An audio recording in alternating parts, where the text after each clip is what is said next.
তো নমস্কার বন্ধুরা, কেমন আছো সবাই? আশা করি সবাই খুব ভালো আছো। তো বন্ধুরা আজকে আবার তোমাদের জন্য নতুন একটা চাকরির বিজ্ঞপ্তি নিয়ে এলাম। যদি তোমাদের শুধুমাত্র 8 পাস করা থাকে, তাহলেই তুমি ইন্ডিয়ান পোস্ট গ্রুপ সি চাকরির জন্য এপ্লাই করতে পারবা। আর দেখো, তুমি এখন টেনশনে আছো যে তোমার জিডিএস এ সিলেকশন হবে কি হবে না। বাট এখন জিডিএস এ মিনিমাম 100, 99, 98, 97 নাম্বার ছাড়া সিলেকশন কারোই হচ্ছে না। আর যাদের কম নাম্বার আছে 40, 50, 60% নাম্বার, তোমাদের এখন খুবই চাপের আছে। তো তোমরা ইন্ডিয়ান পোস্টের এই গ্রুপ সি চাকরির জন্য এপ্লাই করতে পারবা। তোমাদের শুধুমাত্র 8 পাস থাকলেই হবে। আর যারা ড্রাইভিং করতে পারো, যাদের ড্রাইভিং লাইসেন্স আছে, তাদের জন্য কিন্তু খুবই বড় সুখবর। তো আর বেশি দিন বাকি নেই। 31/3/2026 হচ্ছে লাস্ট ডেট ফর্ম ফিল আপের। আর এই ফর্ম ফিল আপটা কিন্তু অফলাইনে করতে হবে। তো কি করে তুমি ফর্মটা ফিল আপ করবা, কোথায় জমা দেবা, সবকিছু আজকের ভিডিওতে বলতে চলেছি। তো আজকের ভিডিওটা কোনো স্কিপ না করে পুরো শুরু থেকে শেষ অবধি দেখে যাও। আর ভিডিওটা ভালো লাগলে অবশ্যই একটা লাইক করে দিও। আর যারা নতুন হচ্ছে আমার চ্যানেলে, অবশ্যই চ্যানেলটাকে সাবস্ক্রাইব করে পাশে থাকা বেল আইকনটা প্রেস করে দিও। তো চলো আজকের ভিডিওটা শুরু করা যাক। তো বন্ধুরা তারপর কি বলেছে দেখে নাও। তোমাদের এখানে ইন্ডিয়ান পোস্ট রিক্রুটমেন্ট 2026 এর যেই পদে নিয়োগ করা হচ্ছে, সেই পদের নাম হচ্ছে তোমাদের স্কিল আর্টিসানস। ওকে? তারপর দেখে নাও সেলারি তোমাদের দেয়া হবে 19,900 টাকা করে সেলারি দেওয়া হবে। আর কালকেই কিন্তু লাস্ট ডেট। যেহেতু ভিডিওটা বানাতে লেট হয়ে গেছে ওর জন্য সরি। বাট যারা ইন্টারেস্টেড আছো তারা আজকেই ফর্মটা ফিল আপ করে বাই পোস্টের মাধ্যমে পাঠিয়ে দাও। ওকে? তো দেখো তোমাদের কি বলেছে, এপ্লাই নামে তোমাদের 31 মার্চ পর্যন্ত পোস্ট অফিসে ফর্ম ফিল আপটা জমা নেওয়া হবে। মানে আজকে 30 তারিখ, কালকে হচ্ছে লাস্ট ডেট। তো দেখে নাও তারপর কি বলেছে, তোমাদের এখানে পোস্ট অফিসের গ্রুপ সির ভ্যাকেন্সি ডিটেইলস। তো দেখো, অর্গানাইজেশন নেম হচ্ছে তোমার Indian post office, post name হচ্ছে গ্রুপ সির skill artisan, number of the post হচ্ছে ভ্যারিয়াস পোস্ট এখানে ফাঁকা আছে। স্টার্টিং ডেট অলরেডি শুরু হয়ে গেছে। আর লাস্ট ডেট তোমার 31 মার্চ 2026, মানে কালকেই তোমাদের লাস্ট ডেট। আর বন্ধুরা ভিডিওটা আপলোড করতে অনেক লেট হয়ে গেছে, এর জন্য আমি খুবই দুঃখিত। আর তোমাদের ফর্মটা কিন্তু অফলাইনে ফিল আপ করতে হবে। তো আমি কমেন্টে পিন করে দেবো। অবশ্যই সবাই ভালোভাবে ফর্মটা ফিল আপ করে আজকে জমা দিয়ে দিও। বাট দেখো যাতে কোনো ভুল না হয়। যেই অ্যাড্রেসে বলেছে সেই অ্যাড্রেসে তোমাদের পাঠাতে হবে বাই পোস্টের মাধ্যমে। তো তারপর কি বলেছে দেখো, তোমার এখানে বয়স হতে হবে তোমার 1/7/2026 অনুযায়ী। তোমার এখানে 18 থেকে 30 বছরের মধ্যে তোমার এখানে বয়স হতে হবে। ওকে? আর যারা ওবিসি আছো, তোমার এখানে বয়স হতে হবে 18 থেকে 48 বছরের মধ্যে। আর যারা এসসি, এসটি আছো, তোমার এখানে বয়স হতে হবে 18 থেকে 50 বছরের মধ্যে তোমার বয়স এখানে হতে হবে। তারপর তোমার যেমন গভর্নমেন্ট রুলস এ যেমন এজ রিল্যাকশন থাকে, তোমার এখানে এসসি, এসটির জন্য 5 বছরের তোমার এখানে ছাড় আছে। আর ওবিসির জন্য 3 বছরের এক্সট্রা করে ছাড় দেওয়া হবে বয়সের ক্ষেত্রে। ওকে? তো তারপর দেখো তোমার এখানে বলা হয়েছে পোস্ট। তো এখানে পোস্ট নেম ১ম এ বলে দিলাম। তোমার পোস্টের নাম হচ্ছে স্কিল আর্টিসান, গ্রুপ সির আন্ডারে পড়ছে এটা। ওকে? তারপর তোমার বলা হয়েছে এলিজিবিলিটি। তো এখানে কি বলা হচ্ছে, অল ইন্ডিয়ান জব। মানে তুমি ইন্ডিয়ার যেইখানে থাকো তুমি সেখান থেকে এপ্লাই করতে পারবা। তুমি ইন্ডিয়ার যেইখানে থাকো তুমি সেইখান থেকে তুমি এখানে এপ্লাই করতে পারবা। তারপর কি বলেছে, মেল ফিমেল উভয়ই তুমি এখানে এপ্লাই করতে পারবা। মানে ছেলে-মেয়ে উভয়ই তুমি এই জবের জন্য তুমি এপ্লাই করতে পারবা। তারপর দেখো, তোমার এখানে বলা হচ্ছে এডুকেশন কোয়ালিফিকেশন। তো দেখে নাও, তোমার সবথেকে কমে 8 পাস তোমার এখানে থাকতেই হবে। আর তুমি যদি 10 পাস করো বা 12 করো কিংবা গ্র্যাজুয়েশন কমপ্লিট করে থাকো, তাহলে তুমি এখানে এপ্লাই করতে পারবা। ওকে? তারপর দেখো, তোমার এখানে বলা হচ্ছে trade certificate, 1 year experience, driving licence for MB machine. তো এমবি মেশিন পোস্টের জন্য তোমার যদি ড্রাইভিং লাইসেন্স থেকে থাকে, তাও তোমার ১ বছরের বেশি, তাহলে তুমি এখানে এপ্লাই করতে পারবা। বুঝে গেলা? তোমার ড্রাইভিং লাইসেন্স যদি ১ বছরের বেশিও থাকে, তাহলে তুমি এখানে এপ্লাই করতে পারবা। তারপর দেখো, তোমার এখানে বলা হয়েছে পোস্ট নেম আর টোটাল কতগুলো পোস্ট এখানে ফাঁকা আছে। সবার প্রথমে দেখে নাও, যেমন বললাম এমডি মেশিন, মানে এই যে এমডি মেশিন পোস্টের জন্য তোমার ড্রাইভিং লাইসেন্স থাকা দরকার। সেই পোস্ট এখানে ফাঁকা আছে ৬ খানা। বুঝে গেলা? এমবি ইলেকট্রিশিয়ান দেওয়া ফাঁকা আছে ১ টা, টার্নার ফাঁকা আছে ১ টা, ওয়েল্ডার ফাঁকা আছে ১ টা, টাইমান ফাঁকা আছে তোমার ১ টা, আর ব্ল্যাকস্মিথ ফাঁকা আছে ১ টা। টোটাল এখানে ১১ খানা পোস্টের জন্য এই জবের ভ্যাকেন্সিটা বেরিয়েছে। ওকে? তারপর দেখো তোমার এখানে সিলেকশন প্রসেস কি বলা হয়েছে।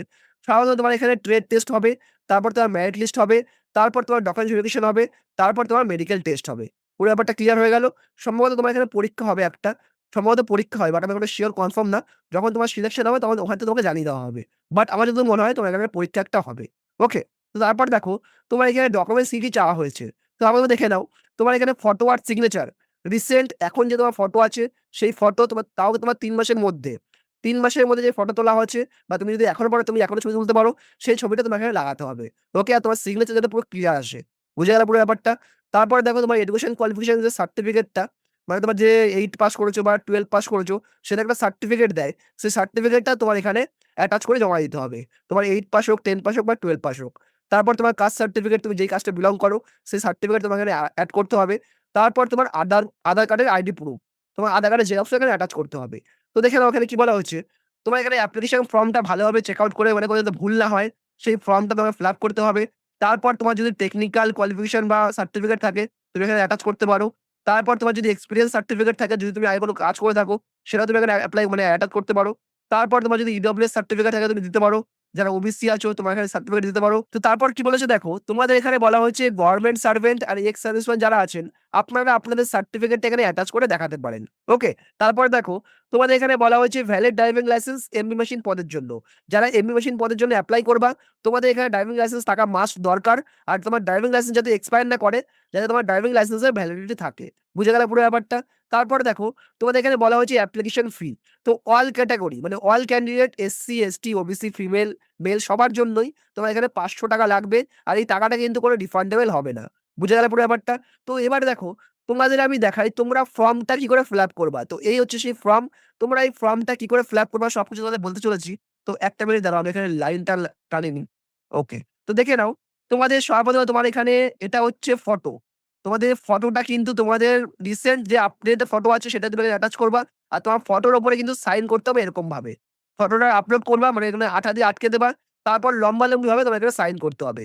তারপর তোমার এখানে নিজের নাম লিখতে হবে। তারপর তোমার ফাদারস নেম লিখে দেবা। তারপর তোমার পোস্ট নেম স্কিল আর্টিসান আর ট্রেড হচ্ছে গ্রুপ সি। আর দেখো, এই স্কিল আর্টিসান এর মধ্যে কিন্তু এতগুলো পোস্ট আছে। একটা তোমার MB machine, MB electrician, Turner, welder. তো তুমি কোন পোস্টে এপ্লাই করবা সেটাও তুমি কিন্তু এখানে লিখে দিতে পারবা। গ্রুপ সির পরে লিখে দেবা যে টার্নার কিংবা এমবি মেশিন তুমি কোথায় তুমি এপ্লাই করতে চাও। তো তারপর কি বলেছে দেখো, permanent address with pin code. তুমি তোমার নিজের পার্মানেন্ট অ্যাড্রেসটা এখানে লিখে দেবা। তার সাথে তোমাকে পিন কোডটা অবশ্যই লিখতে হবে। আর খেয়াল রেখো ওই অ্যাড্রেসে যাতে কোনো ভুল না হয়। ওকে? তো তারপর দেখো, তোমার করেসপন্ডেন্স অ্যাড্রেস। তো দেখো, তোমার পার্মানেন্ট অ্যাড্রেস আর তোমার করেসপন্ডেন্স অ্যাড্রেস যদি সেম হয়, তাহলে তুমি এখানে সেম অ্যাড্রেস তুমি এখানে লিখে দিতে পারো। তারপর দেখো ৬ নম্বরে দেখো, তুমি তোমার ইমেইল আইডি এখানে দিয়ে দেবা। ৭ নম্বরে তুমি তোমার মোবাইল নাম্বার এখানে দিয়ে দেবা। তারপর তোমার সিটিজেনশিপ এখানে ইন্ডিয়ার টিক মার্ক করে তুমি তোমার আধার কার্ড কিংবা ভোটার কার্ড তুমি এখানে অ্যাটাচ করে দিতে পারো। ওকে? তারপর তুমি তোমার এখানে ডেট অফ বার্থটা দিয়ে দেবা। তারপর তোমার এখানে ১১ নম্বরে রিজার্ভেশন ক্যাটেগরি। তুমি ইউআর না ইডব্লিউএস বা এসসি, এসটি তুমি যেটা আছো সেটা টিক মার্ক করে তোমার ডকুমেন্টসটা এখানে অ্যাটাচ করে দিতে হবে। মানে তুমি যদি এসসি হও, তোমার এসসির যে সার্টিফিকেটটা সেটা তোমার এখানে অ্যাটাচ করে দিতে হবে। তারপর দেখো, তোমার এখানে গভর্নমেন্ট সার্ভেন্ট কিংবা ইএসএম, ইএসএম মানে এক্স সার্ভিসম্যান। তুমি যেটা আছো সেটা এখানে টিক মার্ক করবা। আর তুমি কত সালে জব করেছিলা সেটার বছর, মাস, দিন তোমার এখানে লিখতে হবে। তারপর দেখো, তোমার এখানে এডুকেশন কোয়ালিফিকেশন তুমি কোন স্কুল থেকে পাস করেছিলা, সরি তোমার স্কুলের নাম লিখতে হবে। আর তুমি কত সালে এখানে পাস করেছিলা। ওকে? তো তারপর কি বলেছে দেখো, টেকনিক্যাল কোয়ালিফিকেশন। তুমি যদি টেকনিক্যাল করে থাকো কোনো ইনস্টিটিউট থেকে তার নাম এখানে দিয়ে দেবা। তারপর তার ট্রেডের নাম দিয়ে দেবা। তারপর তুমি কত সালে পাস করেছো সেটা তুমি এখানে লিখে দেবা। তারপর দেখো, তোমার যদি ট্রেড নিয়ে কোনো এক্সপেরিয়েন্স থাকে তুমি সেটার ডিটেইলস এখানে দিয়ে দিতে পারো। তারপর তোমার কি বলেছে, ড্রাইভিং লাইসেন্স ভ্যালিডিটি। মানে তোমার ড্রাইভিং লাইসেন্সের ডিটেইলস গুলো আছে, তোমার কতদিন ভ্যালিডিটি আছে সেটার ডিটেইলস তোমাকে এখানে দিতে বলেছে। সেটা তুমি এখানে দিয়ে দেবা। তারপর তোমার এখানে ডেট দিতে বলেছে, তোমার প্লেস দিতে বলেছে। তারপর তোমার সিগনেচার। ওকে? তো বন্ধুরা এই ছিল পুরো ফর্মটা। আশা করি তোমরা বুঝতে পেরেছো কি করে ফর্মটা ফিল আপ করতে হবে। তাও যদি কোনো ডাউট থেকে থাকে অবশ্যই আমাকে কমেন্ট করে জানিও। আমি তোমাদের ডাউট ক্লিয়ার করার চেষ্টা করব। আর আমি কমেন্টে পিন করে দেবো পুরো পিডিএফটাকে। তো অবশ্যই ফর্মটা ফিল আপ করে আজকেই জমা দিয়ে দিও। আর তোমাদের কোথায় পাঠাতে হবে একবার দেখে নাও। তো এই অ্যাড্রেসে তোমাদের পাঠাতে হবে স্পিড পোস্টের মাধ্যমে। ওকে? দেখে নাও, তোমাদের এই হচ্ছে পুরো অ্যাড্রেসটা তোমাদের স্পিড পোস্টের মাধ্যমে পাঠাতে হবে। আর তোমাদের লাস্ট ডেট হচ্ছে ৩১/৩/২০২৬ বিকেল ৫:০০ র মধ্যে তোমাকে পাঠাতে হবে। আর তোমাদের ৳৫০০ লাগবে এই পোস্টটা পাঠানোর জন্য। মানে ফর্মটা ফিল আপ করে পাঠানোর জন্য তোমাদের ৳৫০০ লাগবে অল ক্যান্ডিডেটের জন্য। সে এসসি, এসটি, জেনারেল সবার জন্য। ওকে? তো তারপর দেখে নাও তোমাদের এখানে কি ডকুমেন্টস চাওয়া হয়েছে। সর্বপ্রথম তোমার এখানে এজ প্রুফ বা তোমার ডেট অফ বার্থ সার্টিফিকেট তোমাকে দিলেই হবে। তারপর তোমার এডুকেশন কোয়ালিফিকেশন সার্টিফিকেট লাগবে। তারপর তোমার টেকনিক্যাল কোয়ালিফিকেশন সার্টিফিকেট যদি থাকে তুমি নিয়ে যেতে পারো। তারপর তোমার ড্রাইভিং লাইসেন্স তোমার লাগতে পারে। যদি তোমার থাকে তুমি নিয়ে যাবা। ওকে? এমডি মেশিন পদের জন্য। তারপর তোমার এসসি, এসটি, ওবিসি সার্টিফিকেট থাকলে তুমি নিয়ে যাবা। তারপর তোমার ইডব্লিউএস সার্টিফিকেট থাকলে নিয়ে যাবা। তারপর তোমার ট্রেড এক্সপেরিয়েন্স সার্টিফিকেট থাকলে তুমি এখানে নিয়ে যাবা। ওকে? তো তারপর কি বলেছে দেখো, তোমার যদি এনসিএল সার্টিফিকেট থাকে সেটাও তুমি এখানে অ্যাটাচ করে দিতে পারো। ওকে? তো বন্ধুরা এই ছিল পুরো ফর্মটা। বন্ধুরা পুরো ফর্মটা তোমাদের আমি বলে দিলাম। লাস্ট ডেট হচ্ছে তোমাদের ৩১/৩/২০২৬ মানে কালকেই লাস্ট ডেট। আজকে অবশ্যই সবাই এপ্লাই করে ফেলো। আমি পুরো পিডিএফটা আমি কমেন্টে পিন করে দিয়েছি। তো অবশ্যই ফর্মটা ভালোভাবে ফিল আপ করে তোমাদের জমা দিয়ে দাও। এই অ্যাড্রেসে তোমাদের অ্যাড্রেসটা আমি দেখিয়ে দিলাম একবার। তাও তোমাদের আমি অ্যাড্রেসটা দেখিয়ে দিচ্ছি। তো এই হচ্ছে পুরো অ্যাড্রেসটা। তো অবশ্যই অ্যাড্রেসটা ভালোভাবে দিয়ে জমা দিয়ে দাও ফর্মটা। ওকে? তো বন্ধুরা এই ছিল আজকের ভিডিওটা। ভিডিওটা কেমন লাগলো কমেন্ট করে অবশ্যই জানিও। আর যদি কোন ডাউট থেকে থাকে ভিডিওতে মানে তোমার ফর্মটা ফিল-আপ এর যদি কোন ডাউট থেকে থাকে অবশ্যই কমেন্ট করে জানিও। আমি তোমার ডাউট ক্লিয়ার করার চেষ্টা করব। তো বন্ধুরা আজকের জন্য এইটুকুনি। আবার দেখা হবে কালকে নতুন একটা চাকরির বিজ্ঞপ্তি নিয়ে। আর যারা এখনো অব্দি ভিডিওটাকে লাইক করোনি বন্ধুরা অবশ্যই ভিডিওটাকে লাইক করে দিও। যারা নতুন হচ্ছে আমার চ্যানেলে অবশ্যই চ্যানেলটাকে সাবস্ক্রাইব করে পাশে থাকা বেল আইকনটা প্রেস করে দিও। তো চলো দেখা হবে আবার কালকে নতুন একটা চাকরির বিজ্ঞপ্তি নিয়ে। সবাই ভালো থাকো, সুস্থ থাকো। Tata. Bye, bye. Take care.